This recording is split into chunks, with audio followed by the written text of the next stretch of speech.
विधि का विधान पाप और पुण्य का। यह कहानी एक बौद्ध दृष्टांत पर आधारित है जो हमें यह सिखाती है कि पाप और पुण्य के फल से कोई नहीं बच सकता और विधि का विधान यानी भाग्य वही है जो हमारे कर्मों के अनुसार तय होता है। कहानी एक राजा और गरीब किसान। बहुत समय पहले एक राजा था जो अपने राज्य में न्यायप्रिय और धार्मिक माना जाता था, लेकिन वह अपने भीतर अत्यधिक घमंड और भाग्य पर अटूट विश्वास रखता था। उसे यह यकीन था कि जो भी सुख दुख मनुष्य के जीवन में आते हैं वे केवल भाग्य के कारण होते हैं और कर्मों का कोई महत्व नहीं। एक दिन राजा ने सभा में घोषणा की, मनुष्य को केवल अपने भाग्य पर भरोसा करना चाहिए, कर्म कुछ नहीं बदल सकता। यह सुनकर सभा में मौजूद एक बुद्धिमान भिक्षु ने राजा को चुनौती दी। उन्होंने कहा, महाराज, भाग्य आपके कर्मों का ही परिणाम है।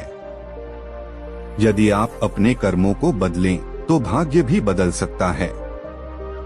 राजा ने यह सुनकर उपहास करते हुए कहा, अगर ऐसा है तो मुझे प्रमाण दो। किसान का संघर्ष। उसी राज्य में एक गरीब किसान रहता था। किसान बहुत मेहनती, ईमानदार और धार्मिक था, लेकिन उसकी गरीबी खत्म होने का नाम नहीं लेती थी। भिक्षु ने राजा से कहा, महाराज, इस किसान का भाग्य आज निर्धनता है, लेकिन यदि वह पुण्य के कर्म करे तो उसका भाग्य बदल सकता है। राजा ने हंसते हुए कहा, यह असंभव है। मैं इस किसान को अपने राजमहल में रखूंगा और इसका भाग्य देखूंगा।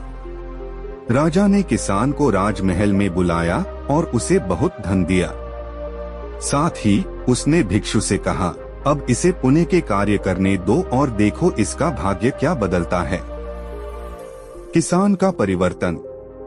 किसान ने राजमहल का धन लेकर एक धर्मशाला बनाई। वह गरीबों को भोजन कराता, बीमारों की सेवा करता और सबके प्रति दया का भाव रखता।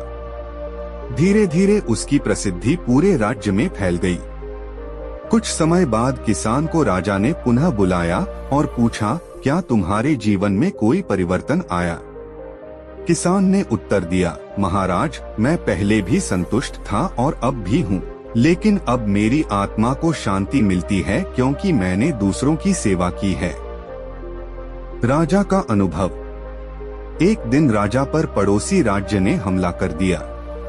उस समय केवल वही लोग राजा की मदद को आए जिन्हें किसान ने अपनी धर्मशाला में सहायता दी थी। उन्होंने राजा की सेना को मजबूत किया और राज्य को बचा लिया। राजा को यह समझ आया कि किसान के पुण्य कर्मों का फल न केवल उसे बल्कि पूरे राज्य को मिला। भिक्षु ने कहा, महाराज, यही विधि का विधान है।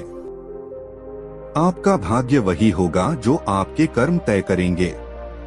निष्कर्ष, यह कहानी हमें सिखाती है कि पाप और पुण्य का फल निश्चित है। जो जैसा करता है वैसा ही पाता है। भाग्य हमारी मेहनत और कर्मों का परिणाम है। अतः हमें सदा अच्छे कर्म करने चाहिए। दोस्तों, आज के इस वीडियो से आपने क्या सीखा वह मुझे कमेंट में बता सकते हैं। इसी के साथ हमें उम्मीद है कि यह वीडियो पसंद आई होगी, तो इस वीडियो को शेयर करें। इसी के साथ चैनल को